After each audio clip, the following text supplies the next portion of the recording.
ऐसी जगह है जहाँ सूरज की किरणें भी डर के मारे अंदर नहीं जाती और जहाँ कुछ लोग एक बार गए तो फिर कभी लौटकर वापस नहीं आए। कभी सोचा है कि कुछ जगहों पर वक्त क्यों ठहर जाता है। नमस्कार दोस्तों, शैडो वॉइस के एपिसोड 4 में आप सभी का मैं स्वागत करता हूं। आज की कहानी एक किले के बारे में है जो बहुत ही भूतिया है। तो चलिए शुरू करते हैं। जिसका कोई नाम नहीं लेकिन बदनामी पूरे राजस्थान में फैली है। और ये कहानी उन दो दोस्तों की है जो सिर्फ एक यूट्यूब वीडियो बनाने के लिए निकले थे लेकिन लौटे अधूरी रूहों के छाया चित्र लेकर। जयपुर, साल 2016। विवेक और आर्यन दोनों कॉलेज दोस्त और एक पार्ट टाइम यूट्यूबर। उनका चैनल एक्सप्लोर मिस्ट्री भूतिया जगहों की रियल एक्सपीरियंस के लिए जाना जाता था। विवेक कैमरा संभालता था और आर्यन रिसर्च और लोकेशन के बारे में संभालता था। एक दिन आर्यन को एक पुराना अखबार मिला जिसमें एक ऐसी जगह का जिक्र था जिसका नाम नहीं था। सिर्फ इतना लिखा था, राजस्थान और मध्य प्रदेश की सरहद पर एक ऐसा किला है जहाँ आखिरी बार कोई 1947 में गया था और वो आज भी लापता है।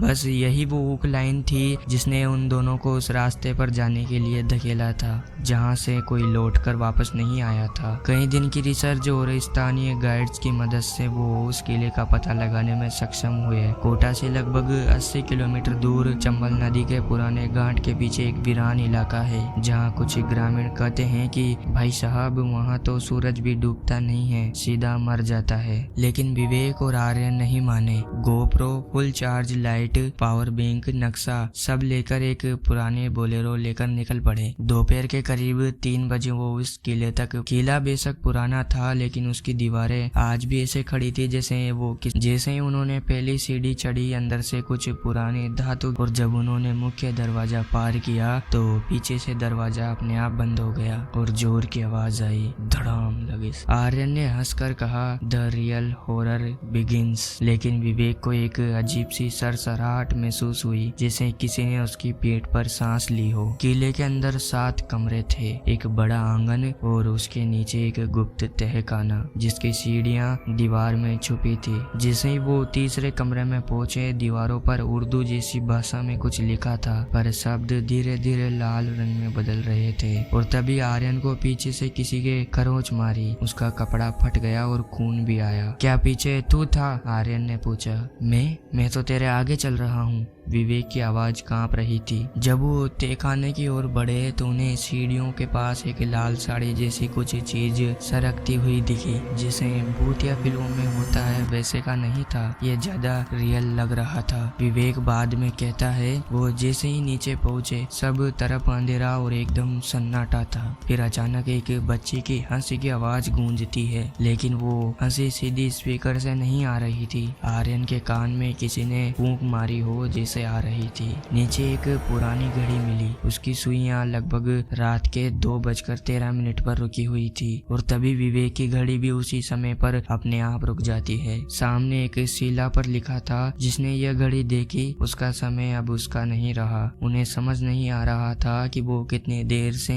इस किले के अंदर हैं और कितनी गहराई में हैं। एक कमरा ऐसा था जहाँ दीवारों से बचाओ, मुझे बाहर निकालो की आवाजें आ रही थी। और जब दीवार को कैमरे में शूट करने लगे, स्क्रीन अपने आप काली हो गई और उस पर लिखा था, एक बार मैंने देख लिया, अब लौटना मना है।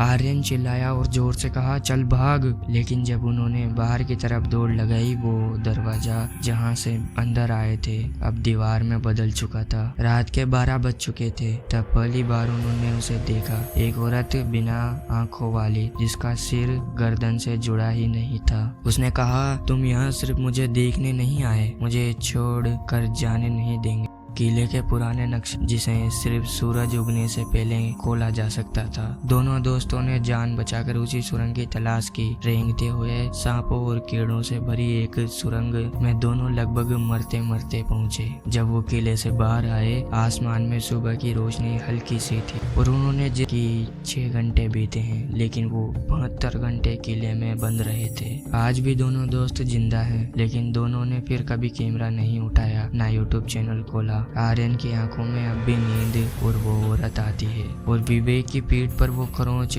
आज भी ताजा है, क्योंकि सरकार ने उसे सांस्कृतिक धरोहर नहीं बल्कि प्रेत बाधित क्षेत्र घोषित कर दिया। और ये कहानी तो इसी के साथ यही समाप्त होती है, लेकिन आप भी कभी ऐसा कदम कभी उठाने की कोशिश मत करना जिससे आपको जिंदगी भर पछतावा हो। अगर इस कहानी ने आपकी भी परछाई को छू लिया हो तो शैडो वॉइस को आप सब्सक्राइब कर सकते हो, क्योंकि शैडो वॉइस ऐसी ही कहानियों के लिए जाना जाता है। मिलते हैं अगली रात 9 बजे। जब तक के लिए धन्यवाद। मुझे इंतजार रहेगा अगले डर का।